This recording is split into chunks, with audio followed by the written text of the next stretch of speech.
da gente como pessoa, da gente como indivíduo, da gente como cristão. E eu vou convidar você a abrir a sua Bíblia no livro de 1 Pedro.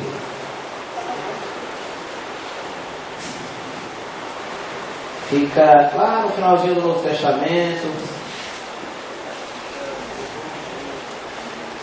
depois de Tiago, Hebreus, depois desse pessoal todinho aí. Se você não sabe onde é, faça como eu, olha no índice. É um livro da Bíblia que a gente lê pouco, né? A gente quase nunca lê, a gente corre pro índice. Eu faço assim, né? Já eu te dou o teu livro, viu? Só para mim fazer esse primeiro momento aqui. 1 Pedro, capítulo 1, versículo 13.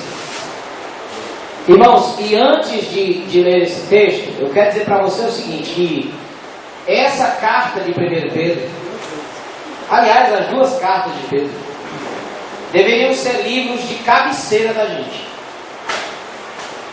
Porque essas duas cartas falam de tudo, de todos os aspectos da nossa vida. Em todas as áreas da nossa vida, Pedro fala. Ele nos dá orientações de todos os aspectos da minha vida, conjugal, sentimental, profissional, emocional, espiritual. E a gente vai ver um pouquinho disso agora nesta manhã, certo? 1 Pedro, capítulo 1, versículo 13. Todo mundo achou? Amém? Diz assim a palavra de Deus: portanto, cingindo os lombos do vosso entendimento, sede sóbrios e esperai inteiramente na graça que vos oferece na revelação de Jesus Cristo.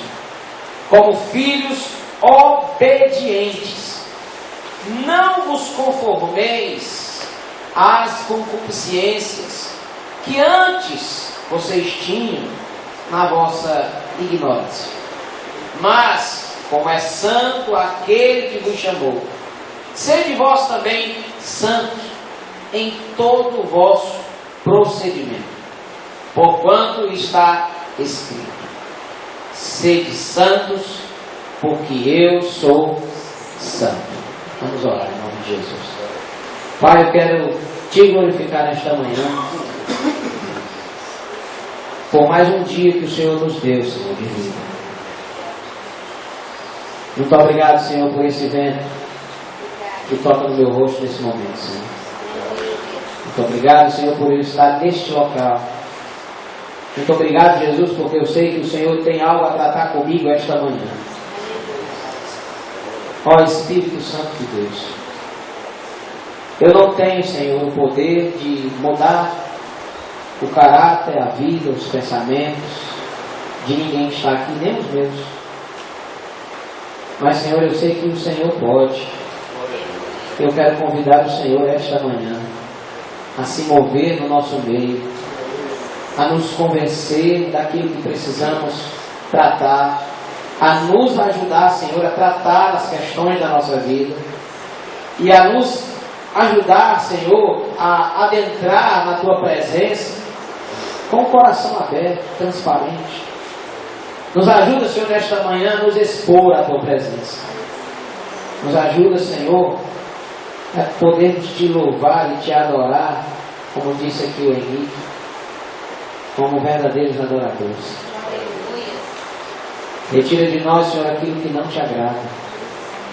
Perdoa, Senhor, a multidão dos nossos pecados. Tem misericórdia de nós, Senhor. Em nome de Jesus. Amém. Irmãos, se você folhear aí a carta de Pedro, ele começa no capítulo 1 com o seguinte subtítulo: ações de graça pela esperança da salvação. O segundo subtítulo foi esse que nós lemos. Ele fala sobre exortação à santidade.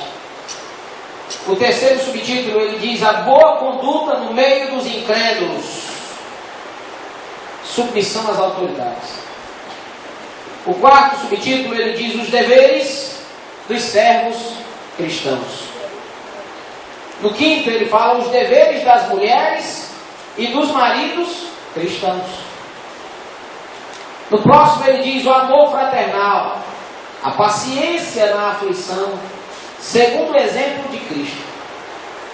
No seguinte, ele fala os deveres dos anciãos e dos jovens, humildade e vigilância. E ele termina com considerações finais, votos e saudações finais. Então só daí você já percebe como é necessário a gente ler esse livro. E eu quero, antes de trazer a palavra, dizer para você que se você ainda não leu, leia 1 Pedro, 2 Pedro. Você vai se impressionar com como Deus se preocupa com a vida comum da gente. Como Deus se preocupa com a nossa vida diária, com aquilo que a gente acha trivial. E é exatamente no trivial que a gente cai, no cotidiano que a gente peca, no dia a dia que a gente se afasta de Deus. A gente não se afasta de Deus quando está na igreja. A gente não se afasta de Deus quando está louvando, quando está adorando, quando está chorando.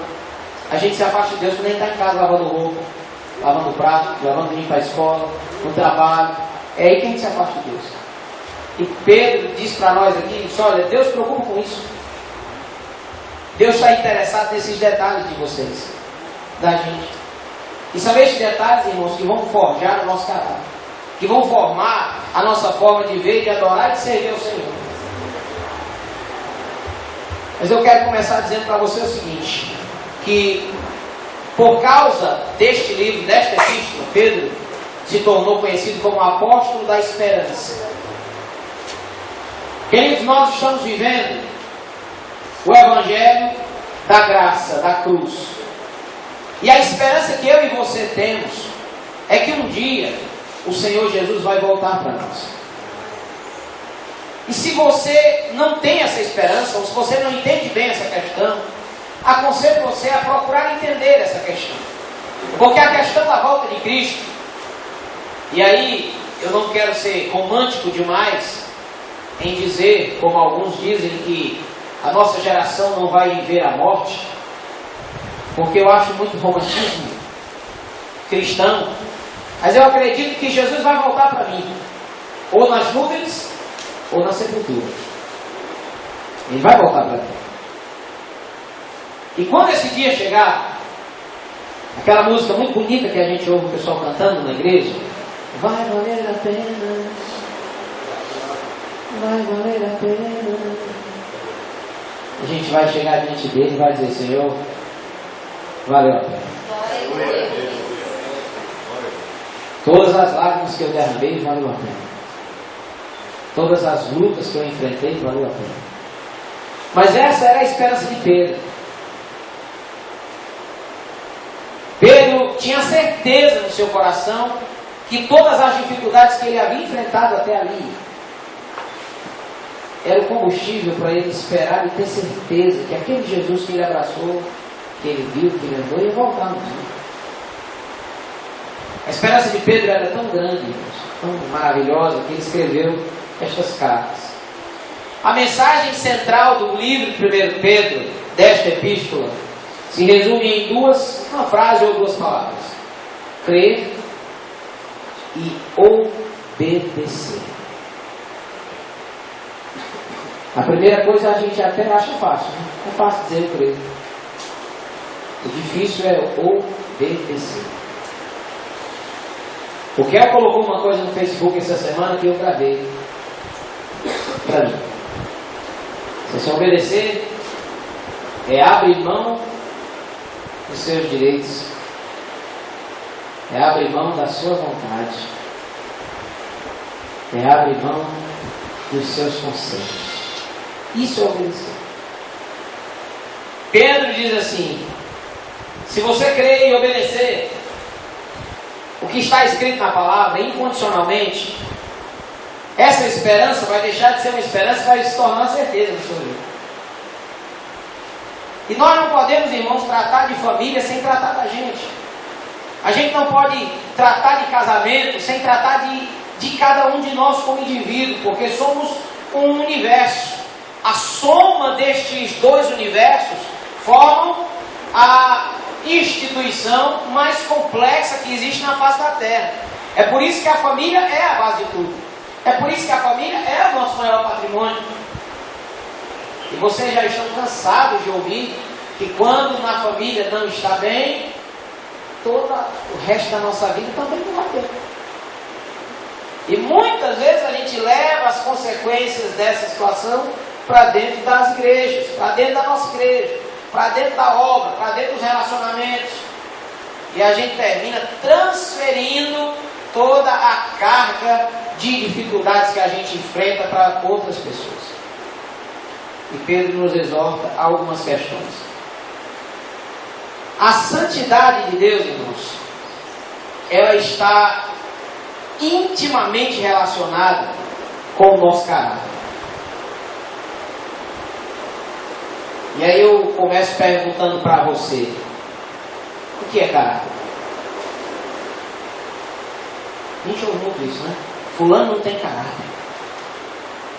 Político tal não tem caráter. O ciclano lá não tem caráter.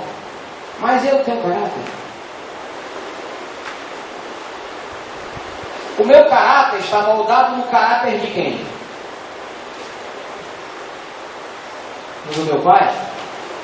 No da minha mãe? Na soma deles dois? Naquilo que eu sou? Caráter de Deus? No que a Bíblia me ensina? O que é caráter? E aqui eu vou parafrasear uma maravilhosa pregadora da Palavra de Deus, chamada Helena Tanuri. E ela diz assim: caráter é quem você é quando ninguém está te olhando. Isso é caráter. Ter caráter na igreja é fácil. Ter caráter aqui no retiro é fácil. Ter caráter dentro de casa, na hora da luta, na hora da dificuldade, na hora que você tem que vender um bem que você sabe que vai prejudicar o outro e você muda, na hora que você vai fazer um negócio que você poderia ganhar muito dinheiro e você diz: não vou fazer. Aí é onde a gente prova quem nós somos. Vou repetir: caráter é quem você é quando ninguém está olhando. Mas se nós temos o caráter de Deus, por que existem tantas falhas de caráter no nosso meio? Por que eu tenho tantas falhas de caráter? Se a Bíblia diz que o velho homem já morreu e tudo se fez novo. Por que nós encontramos então, irmãos, inveja? E aqui eu não estou falando para descrente não. Pelo menos eu não sei se tem alguém que não aceitou Jesus. Por que a gente ainda encontra ciúme, cobiça, atitude defensiva diante das críticas, orgulho?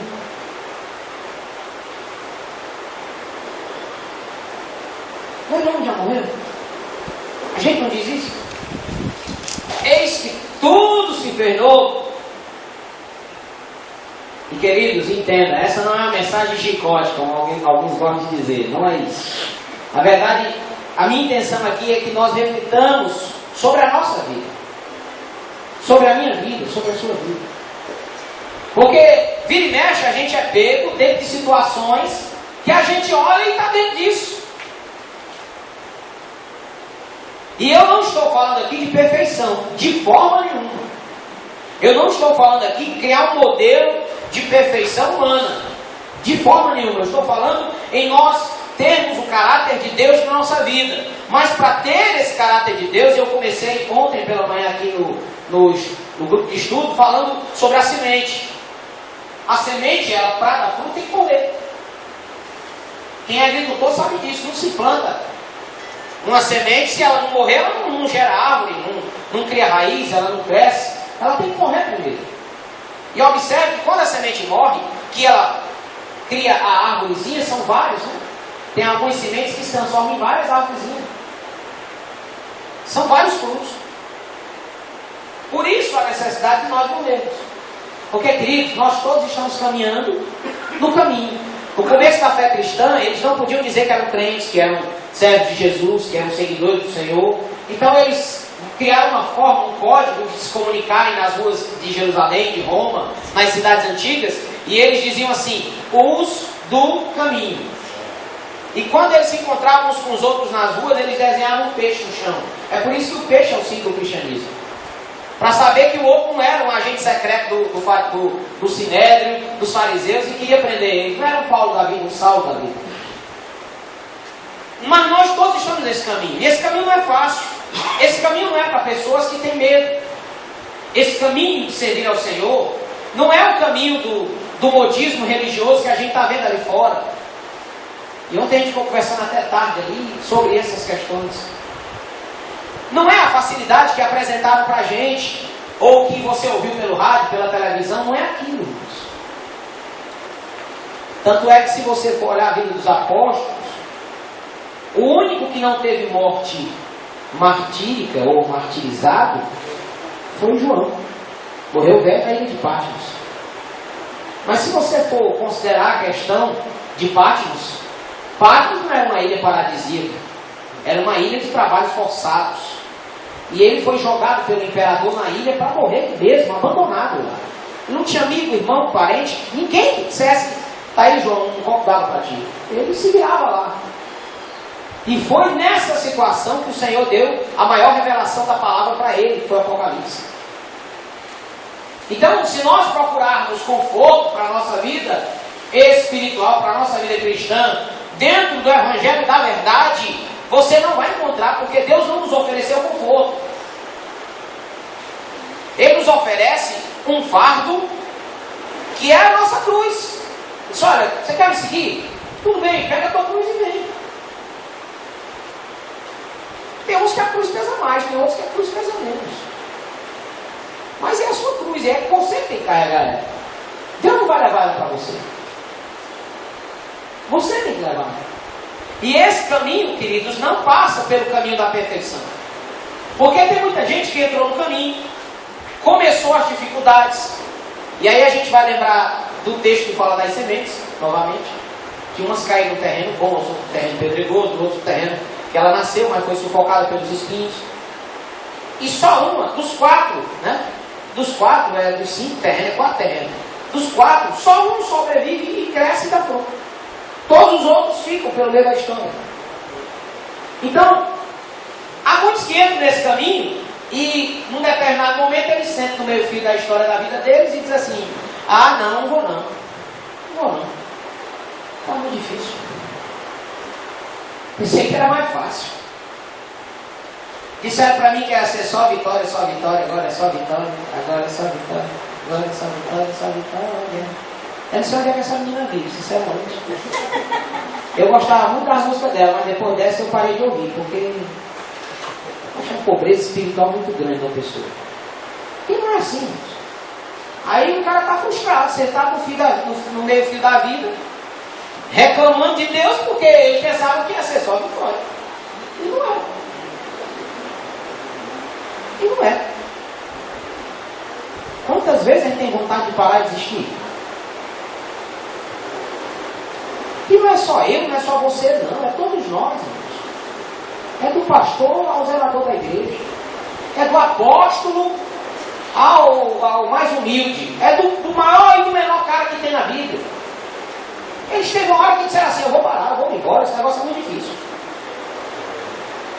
Pedro fez isso, irmãos. Já preguei sobre isso na igreja. Então, a questão é: aos que ficam sentados no fio de pedra da vida, eu não vou, não dá certo, eu vou parar, vou ficar por aqui. Aí tem aqueles que estão caminhando, e eu quero crer que somos nós, estamos na vida, estamos caminhando rumo do céu. E nós seremos vencedores quando chegarmos lá. Ninguém vence essa guerra do tempo. Essa guerra da nossa vida, ela só vai ser vencida quando a gente se encontrar com o Senhor. E é por isso que João lá no Apocalipse diz assim: aquele que vencer, aquele que for fiel até o fim, aquele que permanecer, aquele que ficar firme, esse receberá a coroa de glória. Esse receberá a vida eterna. Esse receberá o galardão eterno. Porque não é hoje, é como eu vou terminar. E aí tem aquela turma que fica lá no meio do filho de pedra e diz assim: nós estamos passando e ele, fica aqui comigo. Eu estou me sentindo tão sozinho aqui. Eu não vou conseguir não, fica aqui mais eu. Irmãos, em nome de Jesus, que nós não sejamos as pessoas que ficam paradas no fio de pedra. Que a gente vai em frente. Que a gente vai em frente. Que a gente vai em frente. Quando você se dispõe, e aqui entra o cerne da nossa questão. Quando você se dispõe a se expor ao Espírito Santo, entenda o que eu vou dizer aqui. Quando você se dispõe a se expor ao Espírito Santo, Deus começa a moldar o nosso caráter. A santidade de Deus, irmãos, ela joga luz sobre as minhas trevas. Quando a gente se expõe ao Espírito Santo de Deus, quando a gente tem coragem de dizer para o Senhor: Senhor, me mostra como eu realmente sou. Querido, se você tiver a coragem de fazer essa oração esta manhã, ou à noite, ou na sua casa, e você se derramar de verdade, você se expor a Deus: Senhor, me mostra quem eu sou. Você vai perceber que Deus vai começar a te mostrar quem você é. E não se espante. Não faça como eu fiquei. Altamente espantado com Deus me mostrou quem eu era. E assustado. E preocupado. Porque quando Deus começou a me mostrar quem eu era, eu percebi que eu não era nada. Eu era pobre, cego e nu. E que eu precisava do Senhor toda hora da minha vida, todo instante, a cada minuto, a cada segundo. E às vezes a gente cai no risco de se achar tão bom que não precisa disso. Às vezes a gente se cai no cotidiano da vida e se acha tão importante para Deus, né? Porque a gente ouve tanto o pessoal dizer: você é especial para Deus. Você é filho do rei, herdeiro de Cristo. E se esquece que tu é herdeiro se tu for fiel. A gente cantou aqui, ó, ontem à noite. Todo dia o pecado vem, me chama. Todo dia as propostas vêm, me chama. Todo dia vem as tentações, me chama.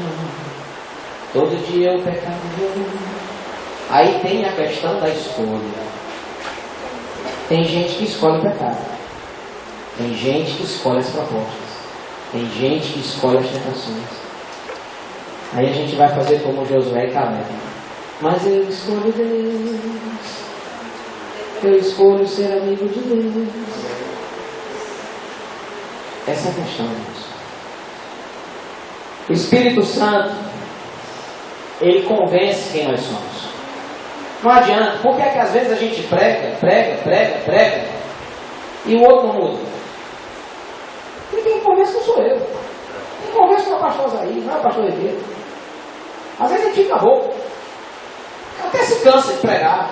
Mas esse cara não muda, porque é um coração duro, pai. E a gente vê, tem gente que vai com os pezinhos dele mesmo para a destruição. Ah, mas tu vai cair, não tem nada não, é legal lá. E você, o cara se esborracha todinho e depois volta. Não, me ajude. Eu te ajudei, eu te disse. A gente te falou, a gente te mostrou, meu. A palavra de Deus está gritando no teu ouvido toda hora, tu não está ouvindo? Eu não caiu, eu vou te sentir a dor da queda, um pedacinho aí, não dá para me sentir a tua dor. E Deus faz isso com a gente, irmãos. O Espírito Santo de Deus é quem convence quem eu realmente sou. Glória a Deus. Agora, sem intimidade com Deus, eu sempre vou achar que eu sou muito bom. Eu não estou perto de Deus. Se é o Espírito Santo de Deus que me convence quem eu sou, se eu estou longe de Deus, eu sempre vou achar que sou bom. Tem até uma historinha que eu ouvi uma vez. do passarinho, que ele se achava assim, né? Passarinho mais bonito, ele que cantava bonito, ele era que era bonito, as penas eram bonitas, ele era passarinho de elite, né? E um dia ele saiu, rapaz, já que eu sou o passarinho mais bonito mesmo, que eu canto mais bonito, eu vou fazer o que eu quiser, eu não estou nem aí com ninguém. E saiu voando, e ele dava uns rasantes dentro das árvores, passava perto dos postos, pousava nos fios de alta tensão, e não estava nem para nada não, o passarinho. Aí ele olhou de longe e viu um motoqueiro, e disse assim, vamos saber da coisa, vou derrubar com o motoqueiro. Aí saiu voado o passarinho na direção do motoqueiro. Vou bater bem na cabeça dele. Pegou toda a velocidade. Bah! Bateu no motoqueiro. Um acidente lá. O motoqueiro parou, olhou o passarinho. O bichinho estava no chão. Diz que o motoqueiro foi lá, fez respiração, boca a boca no passarinho. Cuidou do passarinho. Viu que o passarinho escapou. Vou levar esse bichinho para cuidar em casa. O problema é que o passarinho não tinha entendido nada. Então, quando foi no outro dia, o passarinho acordou, estava dentro da gaiola, com a asa quebrada. Ai meu Deus, matei o motoqueiro. Estou preso. O passarinho se achava, irmão. Matei o motoqueiro, eu estou preso. Então, a gente às vezes é assim, a gente vai passando por cima de tudo, por cima de todo mundo, por cima das coisas, por cima de quem ama a gente, por cima de quem cuida da gente, por cima da mulher, dos filhos, do marido, da história, de tudo. Porque a gente é a gente. Porque eu sou eu. E Deus está gritando no ouvido da gente, muda, para, muda, volta, muda, para. Tem alguma coisa errada, olha, tem um sinal aí, acendeu uma luz, tenha cuidado, não pisa, vai devagar, não faz nada, e a gente faz. E Deus está falando com a gente todo dia. Não precisa ter pastor, não precisa ter pregador para estar pregando, não, Deus fala no dia a dia. E a gente não ouve. Essa que é a grande verdade. Queridos, Deus não quer ninguém justo, entre aspas. Deus não quer ninguém igual o passarinho.